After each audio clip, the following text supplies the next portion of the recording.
Hello everyone, I'm Greg Weaver. Welcome to The Audio Analyst.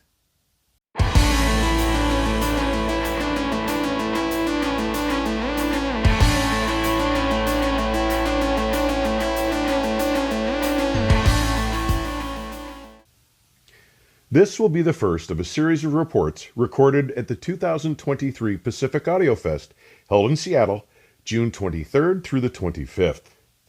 I want to express my thanks and appreciation to show director Lou Hinckley and show manager Gary Koh for hosting such a diverse and engaging event and for giving us good reason to visit the beautiful Pacific Northwest in June. Now, this show saw the launch of many new and exciting products, one of which will be featured today. But today's episode has its genesis back in 1962. And starts with the story of a man who I am proud to have been able to call my friend, the late John Ulrick. John was hired right out of college as a circuit design engineer at Litton Industries and began with the Air Delta Group, designing servo circuits for the experimental North American XB-70 Valkyrie supersonic bomber's Mach number computer. But here, our focus will shift to his future Infinity partner, the late Arnie Nudell. The two met in 1965 when Arnie was working in the Litton Applied Physics Group doing solid-state laser research, developing a laser rangefinder for the Douglas F-4D Skyray fighter interceptor. Discovering a need for an electronic engineer, Arnie approached John about designing the switching power supply and servo to control the mirror used to point the rangefinder's laser. Now, I should mention that both men were ardent music lovers and were deep into the stereo electronics and loudspeaker gear of that era. With that in mind, it will be less curious as to why, while making measurements with the pointing servo, Arnie asked John if he might be able to apply servo control to a woofer. John found that to be a rather intriguing idea. Feeling confident that he could, they contacted Gene Zerwinski at Cerwin-Vega to build an 18-inch woofer that would include a feedback winding. Their first tests were done in 1966, and the results were amazing. The use of the servo control extended the bass lower by 3 octaves and reduced the harmonic distortion by a factor of 10. And having heard how clean the two predominant electrostatic loudspeakers of the day were, the KLH-9s and the Quads, they decided to use electrostatic drivers to reproduce the frequency range above 100 Hz. John and Arnie contracted 2 engineers working at another aerospace company near Litton to optimize special panels by reducing their bass output, which would allow them to play louder in their desired frequency range. This system would evolve to become the Servo-Statik I. Servo from the servo-controlled woofers, static from the electrostatic upper frequency panels, and it was first sold in 1966 under the name NUTec, N from Nudell, U from Ulrick, Tech from technology. By August of 1968, after finding financing and scooping up industrial designer Cary Christie, the loudspeaker company Infinity was born. As the company grew, John chose to pursue the development of the switching amplifier and left Infinity in 1974 to found Spectron, a conflation of specifications and electronics. But that is a story for another day. Over the next 4 years, by 1978, Arnie had built an internal reference standard, a 7.5-foot tall 4-tower loudspeaker system that they called the Infinity Reference Standard, or the IRS. Its 2 mid-range tweeter winged towers used 36 of their emit, or electromagnetic induction tweeters, 24 front-facing and 12 rear-facing, and 12 of Infinity's new EMIM, or electromagnetic induction mid-range drivers. The beautiful rosewood cabinet wings of the tweeter mid-range towers were custom built by a shipbuilder, were precisely curved to minimize diffraction, sand-filled to dampen vibration, and required separate, user-supplied amplification. The system frequency response was rated at an unheard of 16 Hz to 40 kHz within plus or minus 2 dB. Each of its two woofer towers had six 12-inch Watkins polypropylene woofers. The servo woofer system combined a military-grade accelerometer with an instantaneous feedback loop to constrain the woofers to obey the corrected servo signals, thus lowering distortion and extending bass. Keep in mind, this had been built for internal use only. But as the public learned more about it, the interest grew so strong that in 1980, the first commercial version of the IRS was released at a retail price of $20,000. That was nearly 3 times the cost of an automobile in the United States in 1980. But it set a standard for the way loudspeakers would be judged thereafter. Upon its release, another man who I believe had a monumental influence on our industry, and whom I'm also honored to say was a friend, the founder of the Absolute Sound, the late Harry Pearson, closed his 2-part review of the Infinity IRS system in the December 1980 issue by saying, "In a word, it is a landmark achievement, and one trusts, a gateway to the future."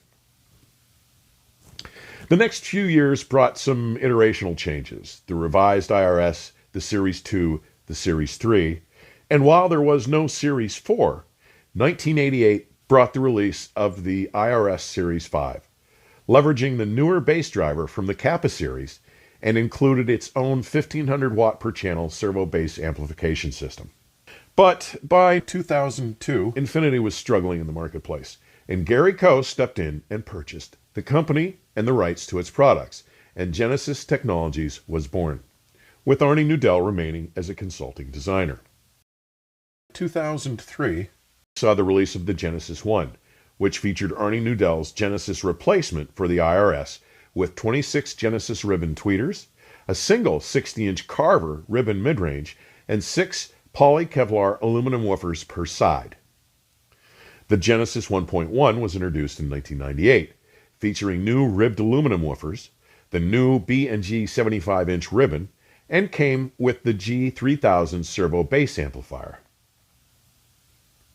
Next, in 2003, it was reissued and revised with the new Genesis-designed servo bass cables that dramatically improved the servo feedback and bass accuracy. The next revision in 2006 brought 6 high-excursion X-Max woofers per side and the Genesis-designed servo bass interconnects to drive the woofers using the same signal as the main amplifier to deliver improved bass mid-range coherence.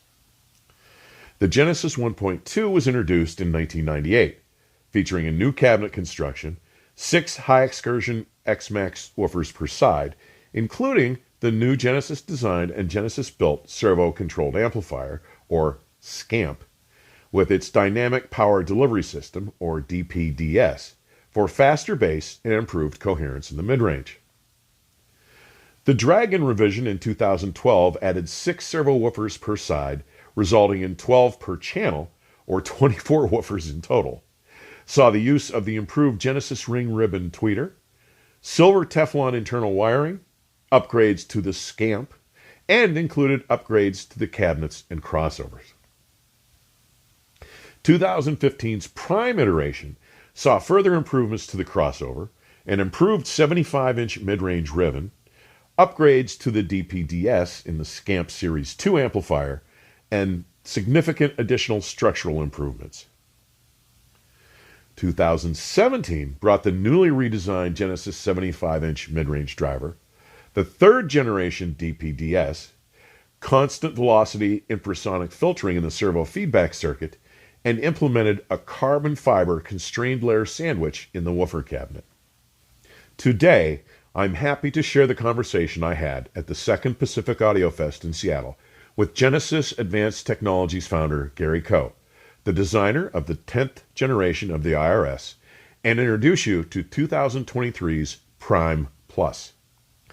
This iteration adds an acoustic suspension system for the bases of each enclosure to decouple them from the influence of floorborne vibration, a new suspension system for the wings to decouple them from the mid-range tweeter panel, an improved Corian HMWA sandwich for the mid-range tweeter panel, an improved carbon fiber marine plywood medium density fiberboard high-density fiberboard, constrained layer sandwich for the wings and woofer towers, and an all-new redesigned crossover with improved capacitors.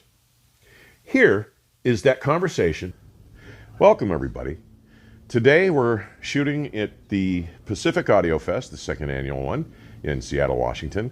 And joining me today is the CEO and the chief designer, lead designer, the only designer, really. The only designer for Genesis Advanced Technologies. Now, the reason I'm here today is he has been crazy enough or brave enough, depending on how you look at it, to bring what you see behind me, the Prime Plus, the 10th generation of the Infinity reference system that was created by Arnie Nudell back in the late 70s. Now, Gary, I think it's great that you were kind enough to bring us this to listen to, and I'm going to treat you all to a recording of the room. And you know my stance on that. You're never going to hear it like it sounds here, but we want to give you a taste anyway. So, Gary, you want to run us through how this came about and how much work it is and how heavy it is and all the features? I mean, I know you've got what? There's 12 aluminum woofers per side. They're all servo controlled.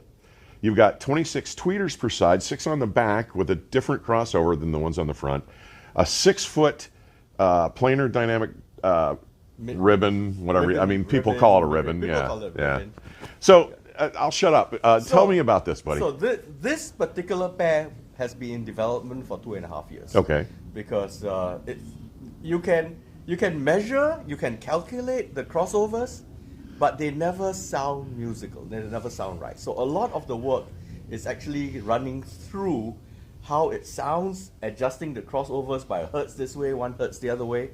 So that's part of the work in doing this. Well, thank you for that, because your support. So I've gotten into some debates with people that I say measurements are a wonderful place to start, but you have to tune by ear. Yes. Measurements, something that measures bad is unlikely to sound good. But something that measures good can sound bad. Thank you. You know, there are software programs on the internet you could download. Yeah. You plug your parameters in and it gives you a crossover. Yeah. Listen to what a speaker built with one of those and you will understand. You'll hear immediately. You'll hear it immediately. Yeah. You see, when I took over Genesis, Arnie had already gone up to generation 6 of the IRS, because the first 4 were in Infinity, and then he did 2 in Genesis, and I took over Genesis in 2002. Okay. And Arnie came over as my chief designer. I worked on the next one with him, and he retired. He was 80. Yeah. So he retired in 2006, and I did the ones after that. Okay. This one in particular, I added a few elements that Arnie did not have in the IRS. Can you expand on that? For example, Arnie somehow did not believe in suspensions. Okay. And that might be because he's designing for himself, for the US market. But when you bring these speakers into the worldwide market, somebody might have a concrete floor, they might have granite floor, they might have a marble floor, they do have a suspended wooden floor, they have wood over concrete, wood over marble. All that makes the speaker sound different. And I don't want my speaker to sound bad in any room. Like the floor. Yeah. So what I did was, as part of my influence into Arnie, I started moving him into putting a suspension on that isolated the rest of the speaker from what it's sitting on. Yeah. What it's sitting on. Basically, and that's the foundation of those bases that are under each driver. Yeah. It's basically like the suspension of a race car. Sure. You know, on a rocky road, on a off-road, you use a different suspension from when you're on the track. Sure. So that's what's being incorporated into this. This one also, this particular, the Prime Plus, is because I created a composite sandwich that makes vibrations irrelevant. Now, is this in the plinth, the stand? Where's this? It's the cabinet. It is the entire cabinet. What looks like just wood veneer is actually a layer of veneer, a layer of MDF, a layer of carbon fiber, a layer of MDF, a layer of birch ply, marine ply, another layer of MDF, another layer of carbon fiber, another layer of MDF, another layer of carbon fiber, and the veneer. So they're just simple to get put together. You just throw them you together just in the throw shop. them together in the shop and squeeze them together. Yeah.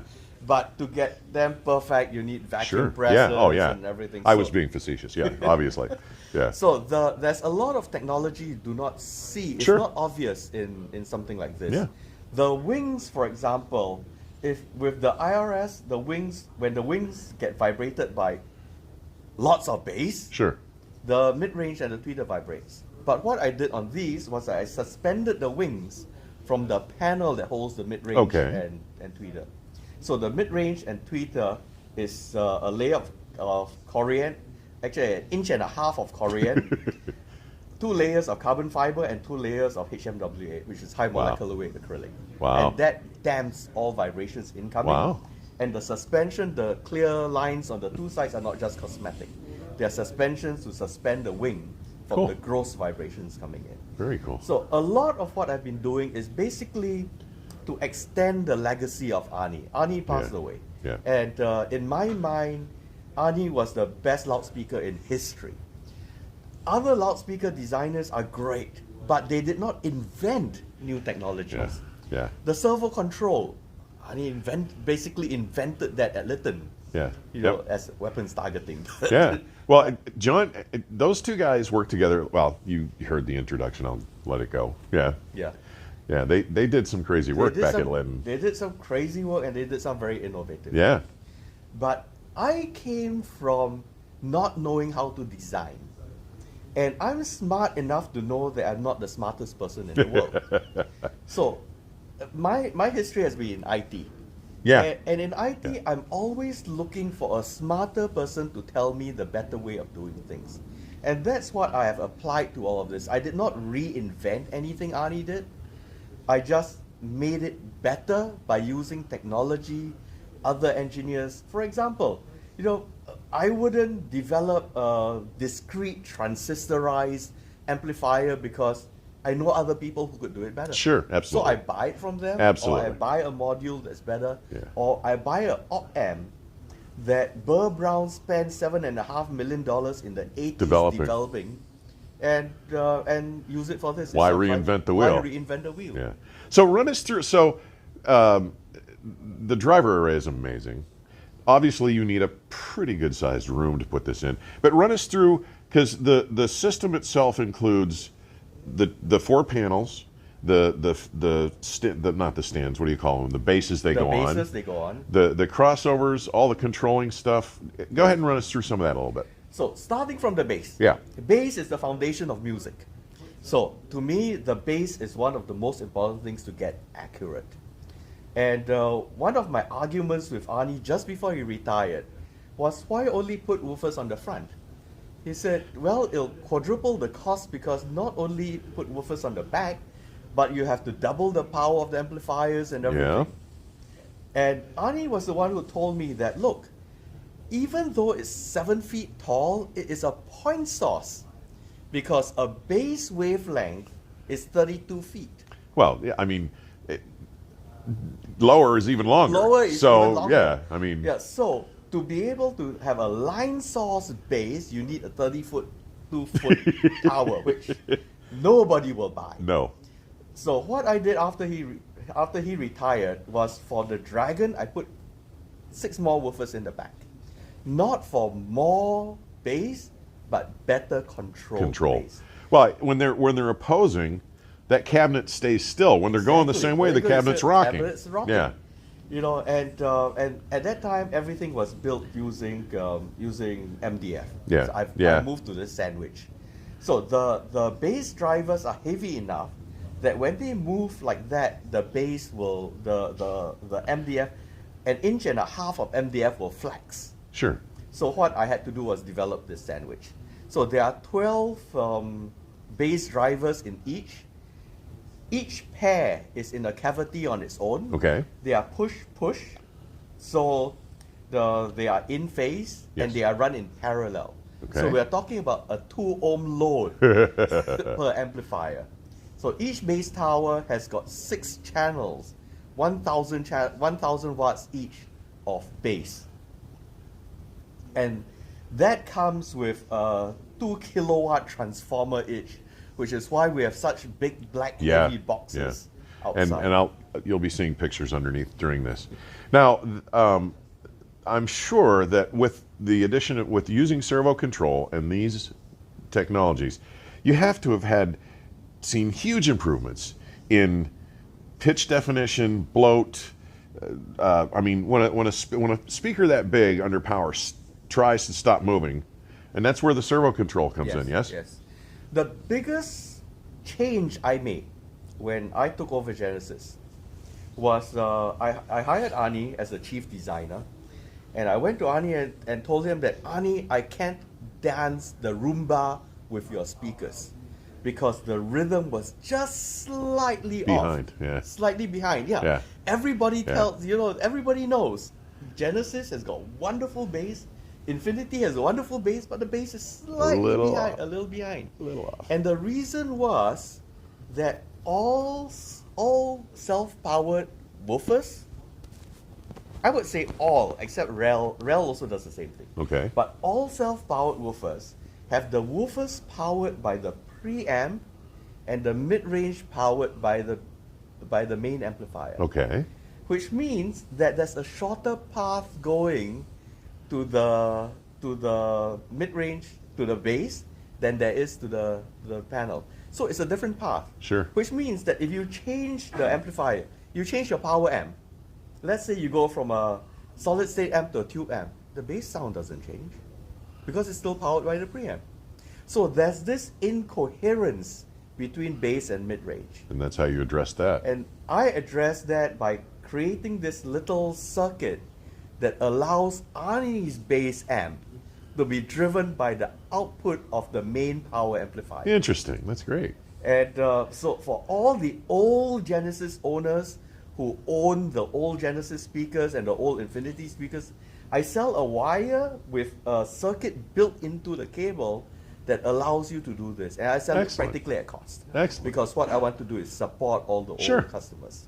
Now, these things are not cheap by any means. No. We're looking at about $680,000 a set. Yes. Now, that includes everything. You just give it a source.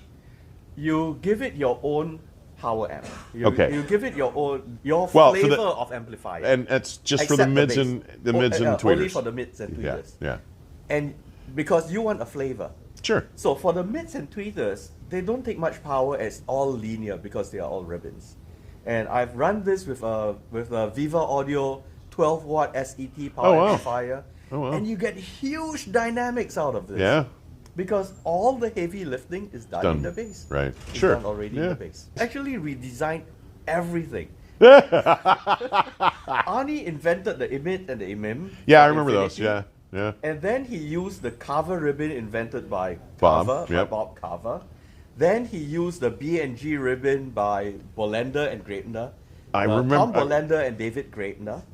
And B&G closed down in 2014, I think it is. Okay. No more mid-range ribbons. I had to redesign them. I had to remake. You have these made for you. I recreated this. I went back. I had a few of the BG ribbons left. We took them apart. I analyzed them. I figured out what was wrong, why they were blowing up all the time, why they had this upper mid-range honk. Yeah. And I fixed all of that.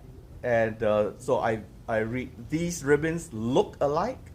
They sound nothing like those. So these are built to your specification for Genesis. These are built to my specification. Outstanding. Same with the ribbon tweeters. Arnie had a round ribbon, 1-inch round ribbon tweeter.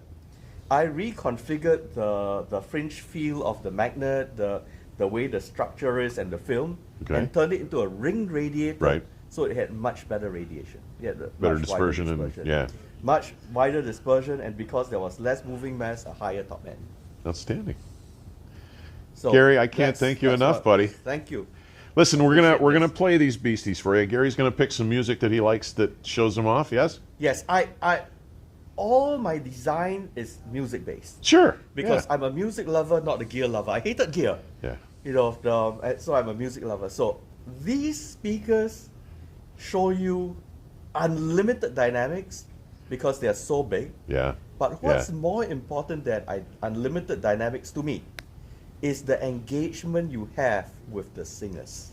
Dusty Springfield. Oh, yeah. Look of Love.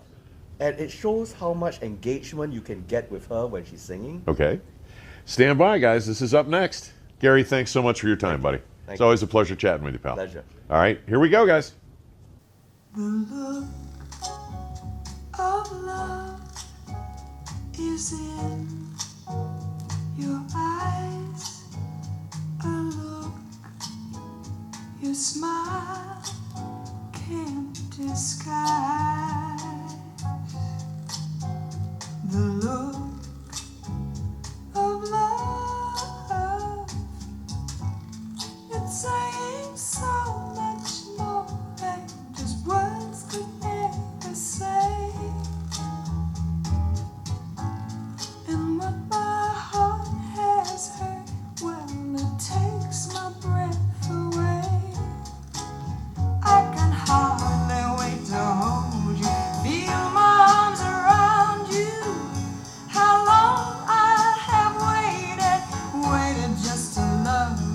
Now that I found you, you've got the look of love. It's on your face, the look that time can't erase. Be mine tonight. Let this be just the start of so many nights like this. Let's take a lover's vow and then seal it with a kiss. I can hardly wait to hold you, feel my arms around you. How long I have waited just to love you. Now that I have found you, don't ever go, don't ever go.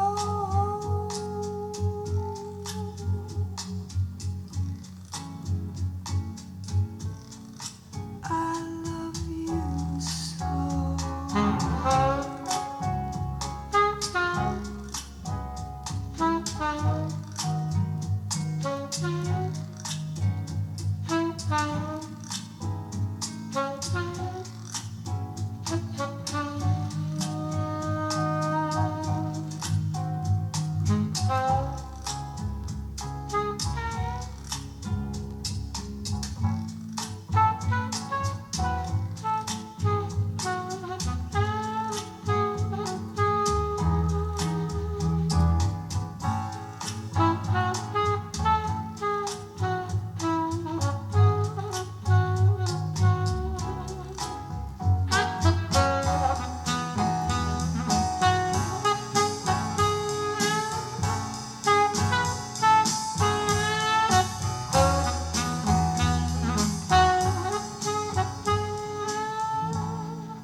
My sincerest thanks to Gary Koh for his dedication to not only preserving, but advancing Arnie Nudell's game-changing IRS design and his ongoing efforts to keep this milestone loudspeaker vibrant with all his advances, and to his wife Carolyn and daughter Michelle for their time and efforts that allowed me to share all of this with you.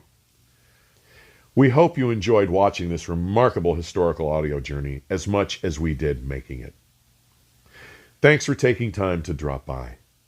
Further information on supporting the channel may be found in today's description section or at my website, theaudioanalyst.com. Please stay safe and keep the music playing. Till next time, cheers.